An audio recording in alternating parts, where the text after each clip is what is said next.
Whether you understand it, appreciate it, or even want to play the game, every interaction you have today is a negotiation. It does not matter if you're asking for a raise, deciding where to eat with your partner, or trying to convince a friend to see your point of view.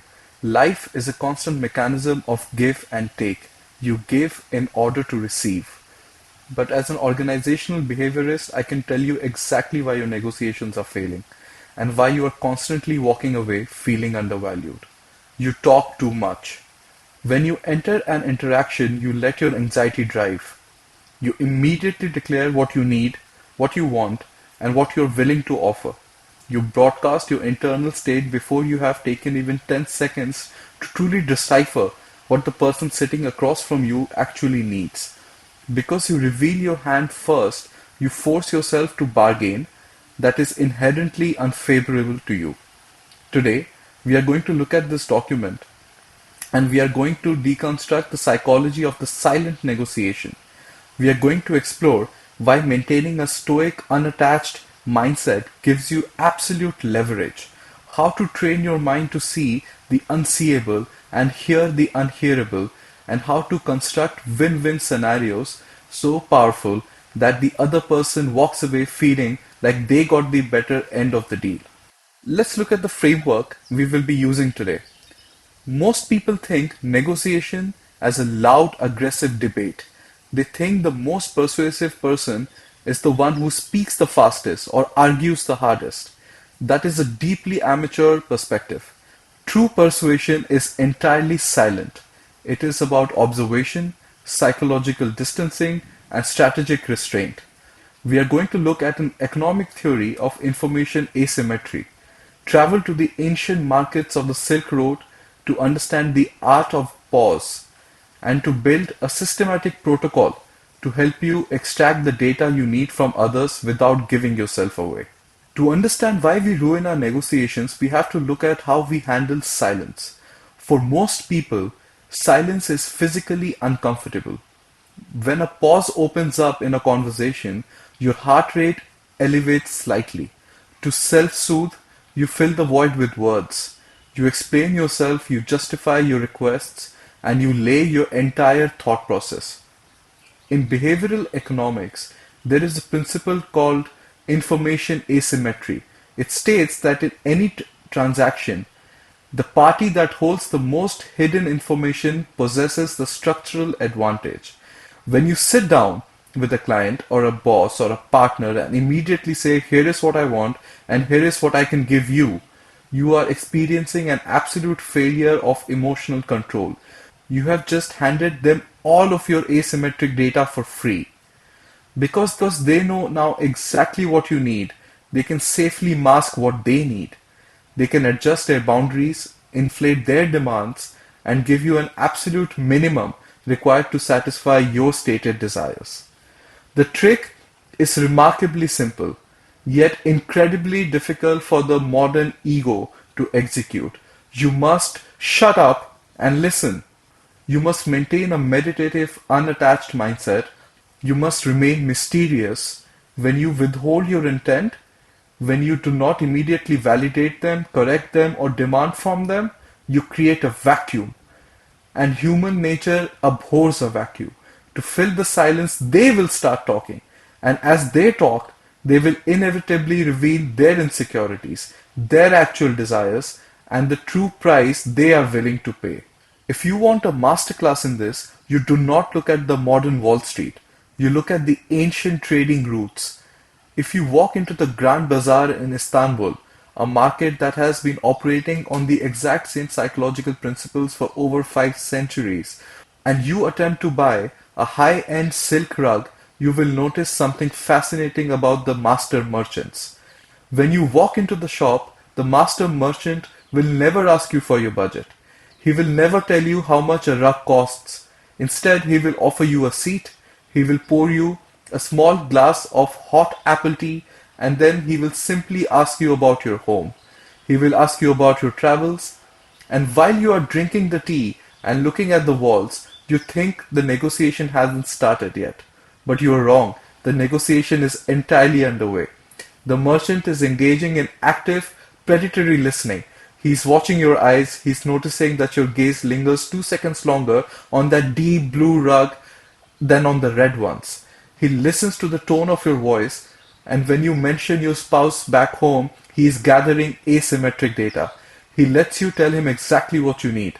Perhaps you don't just need a rug, perhaps you want a status symbol to show your neighbors or a piece of history to make you feel sophisticated. Only after he has completely mapped your psychological needs does he make the move. He pulls down the exact blue rug you were looking at. He then frames it not as a piece of fabric but as the exact solution to the unsated desire you just revealed. He did not give away his needs. He remained minimally responsive, let you do the talking, and positioned his product based entirely on your subtle cues. To execute this like the merchant, you must develop an almost clinical level of awareness. You must train yourself to see the unseeable and hear the unhearable. People are incredibly bad at hiding what they want, provided you actually know what to look for. When a person speaks, their words only convey a fraction of their intent. The rest is leaked through their automatic nervous system. As a psychologist, when I sit across from somebody, I am not just listening to their argument, I am also distancing myself from the situation to remain entirely objective. I am watching their baseline physical state. I am listening for verbal leakage.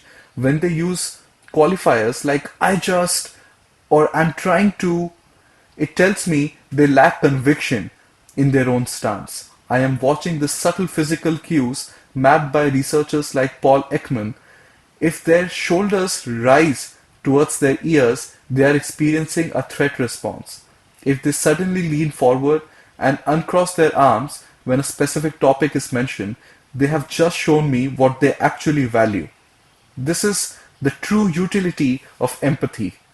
Most people think empathy is just about being kind and compassionate. Well, it isn't. In the context of negotiation, empathy is the highest, most sophisticated form of data collection.